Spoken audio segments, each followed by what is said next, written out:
Hi friends, welcome to Jakkula JV TV. నిన్న కాసు మహేష్ రెడ్డి గారు వారి సోషల్ మీడియా ద్వారా ఒక వీడియోని రిలీజ్ చేయడం జరిగింది.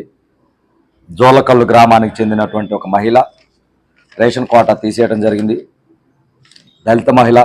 దానివల్ల మనస్తాపంతో ఆ మహిళ పెదకాల దగ్గర చెప్పులను చున్ని వదిలేసి ఆత్మహత్య చేసుకోవడానికి వెళ్ళిందని చెప్పేసి తను ప్రచారం చేయడం జరిగింది. అందులో నిజమెంత అబద్ధం ఎంతో తెలియదు, కానీ వారైతే ప్రచారం చేయడం జరిగింది. అయితే ఈరోజు తెలిసిన సమాచారం, అదృష్టం, మంచి శుభవార్త వినగలిగాం. పోలీసుల విచారణలో భాగంగా తను బ్రతికే ఉంది, నర్సాపేటలో తన బంధువులు ఇంట్లో ఉందని చెప్పేసి తెలియటం జరిగింది. ఇది చాలా మంచి వార్త. ఎందుకంటే ఒక ప్రాణం వాళ్ళు ప్రచారం కోసం లేకపోతే ఏది అబద్ధాలు ప్రచారం చేశారో ఏం చేశారో తెలియదు, కానీ తనైతే నిజంగా మహిళ జీవించే ఉంది కాబట్టి ఇది చాలా శుభవార్త.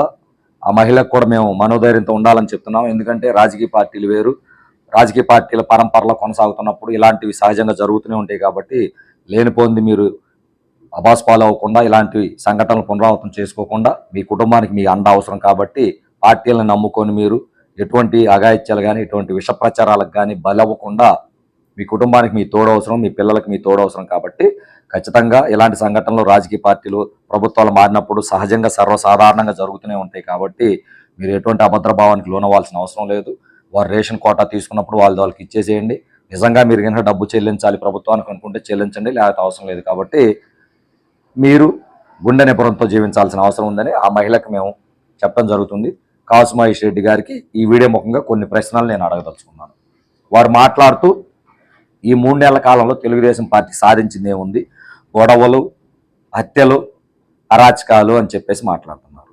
నిజంగా టీడీపీ ప్రభుత్వం అధికారంలోకి వచ్చింది కాబట్టి వారి అధినాయకులు ఎక్కడికక్కడ గొడవలు మన సంస్కృతి కాదు, గొడవలు చేయొద్దు, గొడవలు అనే విష సంస్కృతి మనకు అవసరం లేదు, ప్రత్యర్థి పార్టీల వారినైనా మనం గౌరవించాలని చెప్పేసి చంద్రబాబు నాయుడు గారి దగ్గర నుంచి ఎరపతినేని శ్రీనివాసరావు గారి దాకా అందరూ, పవన్ కళ్యాణ్ గారి దగ్గర నుంచి ప్రతి ఒక్కరూ వాళ్ళ యొక్క కార్యకర్తల్ని ప్రభుత్వం మారినప్పుడు కోపాద్రేకాలతో గతంలో వారు పడిన ఇబ్బందులకి దృష్టిలో పెట్టుకుని వారు ఎక్కడ అసాంఘిక కార్యక్రమాలకు పాల్పడతారని చెప్పేసి వారు నియంత్రిస్తూ రాబట్టి ఈ రోజున చాలా వరకు గొడవలకు చాలా దూరంగా ఉన్నాయి, చెదురుమదురు సంఘటనలు జరిగినాయి. దాన్ని మనం ఎవరు కాదనలేము. కానీ ఇదే టీడీపీ పార్టీ రాకుండా వైసీపీ ప్రభుత్వం కనుక అధికారాన్ని చేజిక్కించుకుని ఉన్నట్టయితే ఇలా ప్రశాంతంగా ఉండేదా ఈ రోజున ఆంధ్రప్రదేశ్ రాష్ట్రం అని చెప్పేసి నేను మిమ్మల్ని ప్రశ్నిస్తున్నాను. మీరు కనుక అధికారంలోకి వచ్చుంటే ఎంత దారుణమైన పరిస్థితిని మీరు ఉసుగొలిపే వాళ్ళు, ప్రేరేపించే వాళ్ళు అధికారంలో ఉన్న 5 సంవత్సరాల్లో మేము చూస్తూనే ఉన్నాం. కాబట్టి మీరు ఆ ఆలోచన కానీ, మీరు ఆ ప్రశ్న కానీ, మీరు అది అడగాల్సిన అర్హతను కోల్పోయారని చెప్పేసి నేను కాసు మహేష్ రెడ్డి గారిని ఈ వీడియో ముఖంగా ప్రశ్నిస్తున్నాను. ఇంకా రెండోది, వారు మాట్లాడుతూ రేషన్ కోటాలు తీసేశారు, అవి తీసేశారు, ఇవి తీసేశారు అని చెప్పేసి మాట్లాడుతున్నారు. అయ్యా కాసు మహేష్ రెడ్డి గారు, 19లో మీరు అధికారంలోకి వచ్చిన దగ్గర ఏ గ్రామంలో కావచ్చు, ఏ మండల కేంద్రంలో అయినా సరే టీడీపీ పార్టీకి సంబంధించినటువంటి రేషన్ కోటాలు కానీ, డ్వాక్రా యానిమేటర్లు కానీ, ఉపాధి హామీ పథకానికి సంబంధించినటువంటి ఫీల్డ్ అసిస్టెంట్లు కానీ టీడీపీ వారిని మీరు ఎవరినైనా ఒక్కరిని కొనసాగించారా? వారందరిని తీసేసి మీరు వైసీపీ వారిని నియమించుకుంది వాస్తవమా కాదా? మీకు దమ్ముంటే ఓపెన్ ఛాలెంజ్ విసురుతున్నాను. 2019 నుంచి గురజాల నియోజకవర్గంలో ప్రతి గ్రామంలో మీరు తీసేసినటువంటి డ్వాక్రా యానిమేటర్లు, మీరు తీసేసినటువంటి ఉపాధి హామీ ఫీల్డ్ అసిస్టెంట్లు, మీరు తీసేసినటువంటి రేషన్ డీలర్లు టీడీపీకి సంబంధించిన వారు కాదా? మీ వైసీపీ వారికి ఇచ్చుకుంది నిజమా కాదా? ఒక్కసారి మీరు లిస్ట్ అవుట్ తీసుకొని వస్తే బహిరంగ చర్చకి నేను సిద్ధం. ఎరపతినేని శ్రీనివాసరావు గారు అవసరం లేదు, నేనే మీకు సిద్ధంగా సమాధానం చెప్తాను. ఎందుకంటే ప్రతి గ్రామంలో, ప్రతి మండల కేంద్రంలో టీడీపీ వారు అప్పటి వరకు ఉన్న వారిని తీసేసి వైసీపీ వారిని నియమించుకున్నది వాస్తవం. ఈ రోజున వైసీపీ పార్టీ వారిని తీసేసి టీడీపీ వారిని నియమించుకుంటుంది వాస్తవం. దానికి ఆ రోజున వారు ఎక్కడ మీకు అడ్డు తగలేదు, ఈ రోజున మీరు వాడికి అడ్డు తగరాల్సిన అవసరం లేదు. ఇది కొన్ని సంవత్సరాలు బట్టి రాజకీయంలో భాగంగా జరుగుతున్నటువంటి ప్రక్రియ. ఇది ఒక వైసీపీ టీడీపీ కాదు, గతం నుంచి కాంగ్రెస్ గవర్నమెంట్, టీడీపీ గవర్నమెంట్ గతంలో నుంచి ఉంది. వైసీపీ పార్టీకి ఎవరైతే పనిచేశారో, లేదా టీడీపీ పార్టీ గెలుపుకి ఎవరైతే పనిచేశారో, లేకపోతే కాంగ్రెస్ పార్టీ గెలుపుకి ఎవరైతే పనిచేశారో వాళ్ళందరికీ ఈ యొక్క డీలర్స్ కావచ్చు, ఫీల్డ్ అసిస్టెంట్లు కావచ్చు, లేకపోతే డ్వాక్రా యానిమేటర్లు కావచ్చు, వాళ్ళ కార్యకర్తలకు ఇచ్చుకోవటం సర్వసాధారణంగా జరుగుతున్న ప్రక్రియ. అందులో తప్పే ఉంది. మీరు 19 నుంచి తీశారు కాబట్టి 24లో వాళ్ళు అధికారంలోకి వచ్చారు కాబట్టి వాళ్ళ పార్టీ కార్యకర్తలకు ఇస్తున్నారు. అందులో ఎక్కడ తప్పు కనిపించింది? మీరు ఎక్కడ టీడీపీ వాళ్ళని తీసేయకుండా ఉన్నారు? ఒకసారి మీరు బహిరంగ చర్చకు సిద్ధమైతే మీరు ఎక్కడ సమయం ఎక్కడ ప్లేస్ చెప్పినా అక్కడికి మేము వస్తాం. ప్రతి గ్రామం నుంచి లిస్టు తీసుకొని వద్దాం. మీరు తీసేసిన వారి లిస్టు తీసుకొని వద్దాం. దాని మీద చర్చ పెడదాం. దీనిని మీరు ఏదో రాద్ధాంతం చేయాలని చెప్పేసి లేదా రాజకీయ కోణంలో మీరు దాన్ని చేసుకోవాలని చెప్పేసి మాట్లాడటం తప్పితే ఇందులో వాస్తవం ఎక్కడుంది? మీ పార్టీకే ఉంది ఈ సంస్కృతి.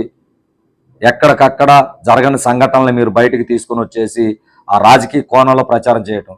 అన్ని ప్రచారాలు చేసిన తర్వాత కూడా మీకు వచ్చిన 11 సీట్లను చూసి కూడా మీరు ఇంకా రాజకీయాలు మారకపోతే మీరు వాస్తవంగా నిన్న జోలకల్లో వెళ్లాల్సింది, అక్కడ ఏం జరిగిందో తెలుసుకోవాల్సింది, ఆ మహిళ ఉందో లేదో ఎంక్వైరీ చేయాల్సింది వాళ్ళ కుటుంబ సభ్యులతోటి. తరువాత తన గనక నిజంగా అఘాయిత్యానికి పాల్పడి ఉంటే అప్పుడు మీరు వీడియో రిలీజ్ చేసి ఉన్నట్టయితే కొంతమేర మిమ్మల్ని నమ్మేవాళ్ళు. కానీ తను నర్సపేటలో ఉంటే మీరు కావాలని ఈ యొక్క సంఘటనని రాజకీయానికి వాడుకోవాలని చెప్పేసి మీడియా ముందుకు తీసుకొచ్చారు.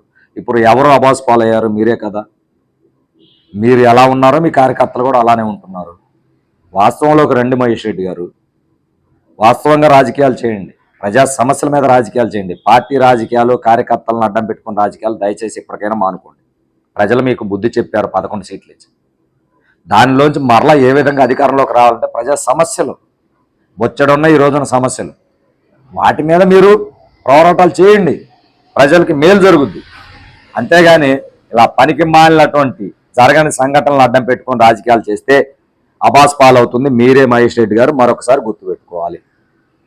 ఇక ఆంధ్రప్రదేశ్ రాష్ట్రంలో టీడీపీ ప్రభుత్వం అధికారంలోకి వచ్చిన తర్వాత ఏం చేయలేదు, కేవలం హత్యలు, రాజకీయాలు లేకపోతే దాడులే చేస్తున్నారు. ఏమెందుకు చేయలేదండి? వారు మాట ఇచ్చిన పెన్షన్ని పెంచేసి అమలుపరిచారు. అమరావతి రాజధాని కట్టుబడి ఉన్నామని చెప్పేసి అమరావతి రాజధాని నిర్మాణ పనులు చేస్తున్నారు.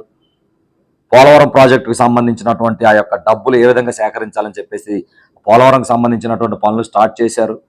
ఆ పోలవరానికి సంబంధించిన నిధులు రాబట్టుకునేందుకు పనులు స్టార్ట్ చేశారు. అలానే మిగిలిన ఇచ్చినటువంటి హామీలు కూడా 1 by 1 అమలుపరచడానికి ఏ విధమైన ప్రయత్నాలు, అవకాశాలు ఉన్నాయో వాటన్నిటినీ వారు చేస్తూనే ఉన్నారు. రాబోయే రోజుల్లో వారు ఇచ్చిన హామీలన్నీ నెరవేరుస్తారు. ఆంధ్రప్రదేశ్ రాష్ట్రాన్ని ముందుకు తీసుకెళ్లే విధమైనటువంటి ప్రయత్నాలు తప్పకుండా చేస్తారు. కాబట్టి ఎప్పటికైనా మీరు పనికిమాలిన రాజకీయాలు, మీ ముఖ్యమంత్రి గారు, మాజీ ముఖ్యమంత్రి గారు ఏ రాజకీయాలు అయితే చేశారో అదే రాజకీయాలు మీరు నియోజకవర్గంలో చేస్తామంటే నష్టపోయేది మీరే. ఖచ్చితంగా మీరు మాటమాడే నిలబడ్డ వ్యక్తిగా ఉన్నారో లేదో మీరే తెలుసుకోండి. రాష్ట్ర ప్రజల కోసం, గురజాల నియోజకవర్గ ప్రజల కోసం మీరు తప్పనిసరిగా నియోజకవర్గంలో పర్యటించాలి. ప్రజల సమస్యలు తెలుసుకోవాలి. అవి టీడీపీ గవర్నమెంట్ దృష్టికి తీసుకురావాలి. వాటి ద్వారా సమస్యలు పరిష్కరించేలా ప్రయత్నం చేసేసి మీరు చేసిన తప్పుల్లో కొన్నైనా ఈ విధంగా ప్రజలకు సేవ చేసి ఆ పాపాన్ని కొంతైనా ప్రాయశ్చిత్తం చేసుకుంటారని భావిస్తూ నా వీడియోలో ఏదైనా తప్పులుంటే నన్ను క్షమించండి. నా వీడియో బాగుందనిపిస్తే నా యూట్యూబ్ ఛానల్ సబ్స్క్రైబ్ చేయండి. నా వీడియోలు మరింత మందికి చేరవేసే విధంగా ప్రయత్నాలు చేస్తూ ఇలాంటి సమాచారాన్ని మరింత మందికి ముందుకు తీసుకెళ్దామని కోరుకుంటూ జై జవాన్, జై కిసాన్, జై హింద్.